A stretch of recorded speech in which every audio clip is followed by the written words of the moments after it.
नमस्कार दोस्तों, आप सभी लोगों का अपने चैनल केडी सर केमिस्ट्री में हार्दिक स्वागत है। दोस्तों, आज हम लोग क्लास ट्वेल्थ के विज्ञान का लेसन फर्स्ट रासायनिक अभिक्रिया एवं समीकरण का पार्ट 2 कंप्लीट करेंगे। ठीक, फर्स्ट पार्ट में हमने भैया देख लिया था कि रासायनिक अभिक्रिया किसे कहते हैं, ठीक, और रासायनिक समीकरण किसे कहते हैं। कोई रासायनिक अभिक्रिया हो रही तो उसकी पहचान कैसे करेंगे, और हमने साथ साथ में ये भी देखा था कि रासायनिक अभिक्रियाओं के प्रकार कितने होते हैं। तो हमने वहाँ फर्स्ट लेक्चर में रासायनिक अभिक्रिया के प्रकार के बारे में डिस्कस कर लिया था कि रासायनिक अभिक्रिया कितने प्रकार की होती है। ठीक, अब हम उन प्रकारों को एक्सप्लेन करेंगे। ठीक, तो चलिए हम लोग देखते हैं कि रासायनिक अभिक्रियाओं के प्रकार को किस प्रकार एक्सप्लेन किया जाता है। तो फर्स्ट हमने जो प्रकार देखा था भैया संयोजन अभिक्रिया। कौन सी था? संयोजन अभिक्रिया। ठीक, तो संयोजन अभिक्रिया देख लेते हैं क्या होता है। संयोजन अभिक्रिया भैया, संयोजन अभिक्रिया का मतलब होता है योग होना। क्या होना? योग, मतलब जुड़ना। ठीक, तो देखते हैं वह रासायनिक अभिक्रिया जिसमें दो या दो से अधिक पदार्थ मिलकर एकल उत्पाद का निर्माण करते हैं, संयोजन अभिक्रिया कहलाती है। ठीक, संयोजन अभिक्रिया क्या होगी भैया? जब जिसमें दो या दो से अधिक अभिकारक आके एक क्या हो, जुड़ जाएं, ठीक, वो अभिक्रिया और एक उत्पाद का निर्माण करें। यहाँ पर आप लोग देख सकते हैं, जैसे हमारे पास भैया कार्बन है। क्या है?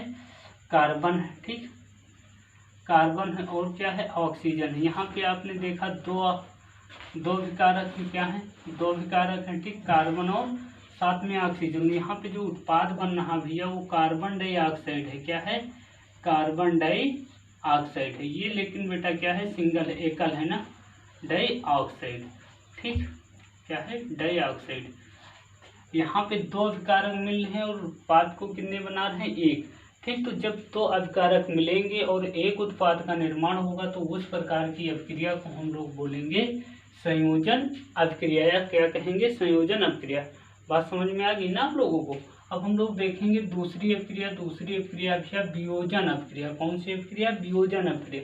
वियोजन अभिक्रिया भैया संयोजन अभिक्रिया की विपरीत अभिक्रिया है। ठीक, संयोजन अभिक्रिया में क्या था? जब दो पदार्थ आपस में मिलते थे और एकल उत्पाद का निर्माण करते थे उसे हम लोग बोलते थे संयोजन अभिक्रिया। और वियोजन अभिक्रिया का मतलब भी होता है, वियोजन में होता है टूटना, अलग होना। क्या होता है? अलग होना। ठीक, वह रासायनिक अभिक्रिया जिसमें एकल अभिकारक टूटकर दो या दो से अधिक उत्पाद का निर्माण करते हैं वियोजन अभिक्रिया कहलाती है। क्या कहलाती है? वियोजन अभिक्रिया। देखो क्या होता है, जब कोई रासायनिक अभिक्रिया हो रही होती है तो उसमें एक अभिकारक टूटकर दो या दो से अधिक उत्पाद का निर्माण करते हैं, तो उस प्रकार की रासायनिक अभिक्रिया को हम लोग बोलते हैं वियोजन रासायनिक अभिक्रिया। क्या बोलते हैं भैया? वियोजन रासायनिक अभिक्रिया। ठीक, उदाहरण के लिए हमने ले लिया FeSO4, जिसे हम लोग बोलते हैं फेरस सल्फेट। ऊष्मा वियोजन देके तोड़ेंगे तो Fe2O3 ferric oxide plus SO2 sulphur dioxide, SO3 sulphur dioxide. इसमें आप लोग देख रहे हैं कि अभिकारक कितना भैया? एकल है। ठीक, और साथ में उत्पाद कितने हैं? 1 2 3, मतलब उत्पाद क्या है? दो से अधिक भी हैं, मतलब एक से अधिक हैं।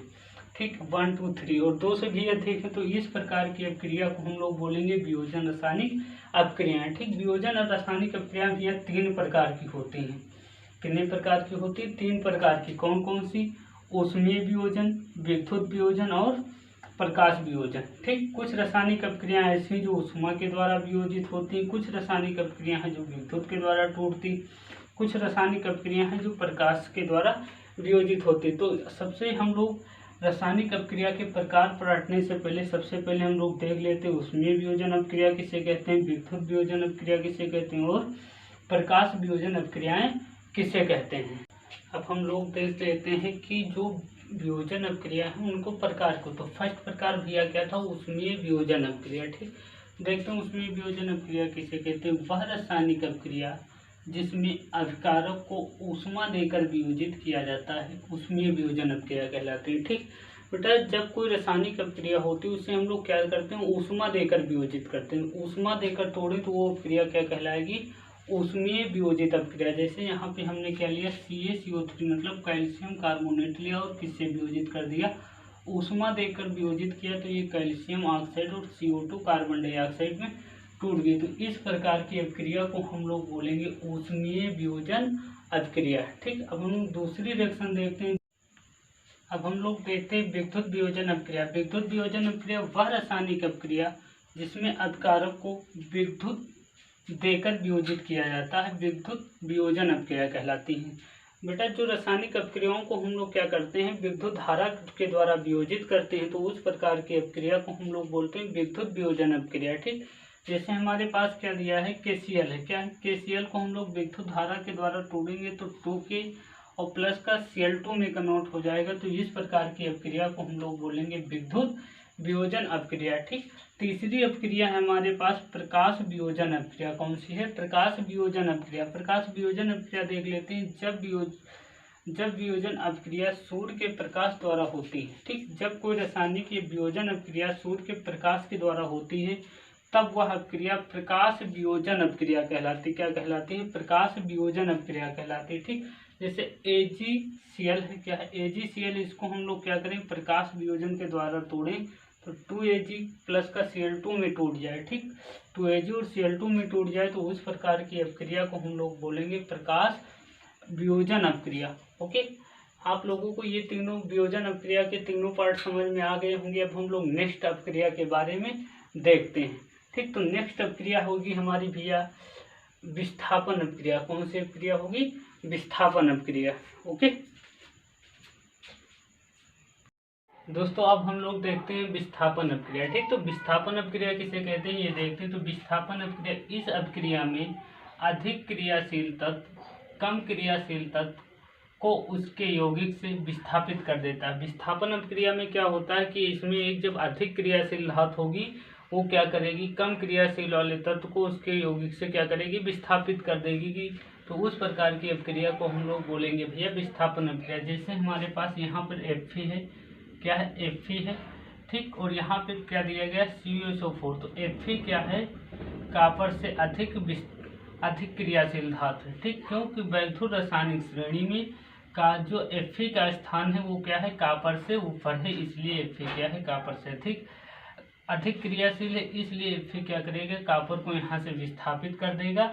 ठीक, अपना जाके यहाँ पर ऐड हो जाएगा FeSO4 और कॉपर को क्या कर देता है भैया, विस्थापित कर देता है। तो इस प्रकार की अपक्रिया को हम लोग क्या बोलते हैं, विस्थापन अपक्रिया। अब हम लोग नेक्स्ट रिएक्शन देखते हैं। नेक्स्ट है द्विविस्थापन अपक्रिया। ठीक, कौन सी अपक्रिया है, द्विविस्थापन अपक्रिया। तो इस अपक्रिया में तत्व दो विस्थापित होते हैं। क्या होता है, जब दो विस्थापित मतलब दो यौगिक दिए जाएंगे, उनमें से एक दोनों तत्व में से क्या होंगे, दोनों यौगिकों में से उनके पहले तत्व क्या होंगे भैया, विस्थापित हो जाएंगे। ठीक, जैसे हमारे पास एग्जाम्पल है Na2SO4 प्लस का BaCl2। ठीक, यहाँ से क्या होगा भैया Ba। ठीक, और यहाँ से क्या होगा Na2, दोनों क्या होंगे, विस्थापित हो जाएंगे। ये Na2 क्रिया करके ये यहाँ से विस्थापित होके Cl2 के साथ चला जाएगा। ये Ba यहाँ से विस्थापित होके Na2 के स्थान पे आ जाएंगे। ठीक, ये दोनों भी ये क्या करेंगे, अपने अपने स्थान एक्सचेंज कर लेंगे, मतलब दो विस्थापित हो जाएंगे। जब यहाँ से Na2 विस्थापित होगा तो Cl2 के साथ जाके 2NaCl बना लेगा और Ba जहाँ से विस्थापित होगा तो BaSO4 का निर्माण कर लेगा। ठीक, तो Na2SO4 प्लस का BaCl2, जब यहाँ से Na2 विस्थापित हो रहा है भैया तो Ba आके ऐड हो रहा है, तो BaSO4 और Na2 जा रहा है तो 2NaCl का निर्माण कर लेगा। इस प्रकार की अपक्रिया को हम लोग बोल लेंगे दो विस्थापन अपक्रिया। आई होप ये दोनों आप लोगों को रिएक्शन समझ में आई होंगी। अब हम लोग अपक्रियाओं के प्रकार में लास्ट रिएक्शन देखते हैं, रेडॉक्स अपक्रिया किसे कहते हैं। ठीक, तो रेडॉक्स अपक्रिया वे रासायनिक अपक्रिया जिनमें ऑक्सीकरण तथा अपचयन दोनों क्या होते हैं भैया, दोनों साथ साथ होते हैं, रेडॉक्स अपक्रिया कहलाती है भैया। रेडॉक्स अपक्रिया वे अपक्रियाएं होती हैं जिनमें ऑक्सीकरण तथा अपचयन क्या होंगे, दोनों साथ साथ होंगे। ऑक्सीकरण मतलब ऑक्सीजन का योग और अपचयन हाइड्रोजनों का योग। ठीक, ये दोनों क्रियाएं क्या होंगी, साथ साथ होंगी। तो उस प्रकार की अपक्रियाओं को हम लोग क्या बोलेंगे, रेडॉक्स अपक्रिया। आप देख रहे हैं हमारे पास रिएक्शन है Cu प्लस का H2, यहाँ पे H2O प्लस का CO उत्पाद का निर्माण हो रहा है। यहाँ देख रहे हो आप लोग CO में क्या हो रहा है, अपचयन हो रहा है, मतलब ऑक्सीजन की कमी हो रही है। क्या हो रही है भैया, यहाँ पे ऑक्सीजन की कमी हो रही है। ठीक, और H2 में ऑक्सीकरण मतलब यहाँ पे क्या हो रहा है, ऑक्सीजन का योग हो रहा है और अपचयन में क्या हो रहा है, ऑक्सीजन की कमी हो रही है। तो इस प्रकार की रिएक्शन को हम लोग बोलते हैं रेडॉक्स अभिक्रिया। ओके, अब दोस्तों हम लोगों ने इस वीडियो के माध्यम से रासायनिक अभिक्रियाओं के 5 प्रकार को कंप्लीट कर लिया। ठीक दोस्तों, अगर आपको मेरा यह वीडियो पसंद आया हो तो वीडियो को खूब ज़्यादा से ज़्यादा लाइक शेयर एंड सब्सक्राइब करें। Thank you.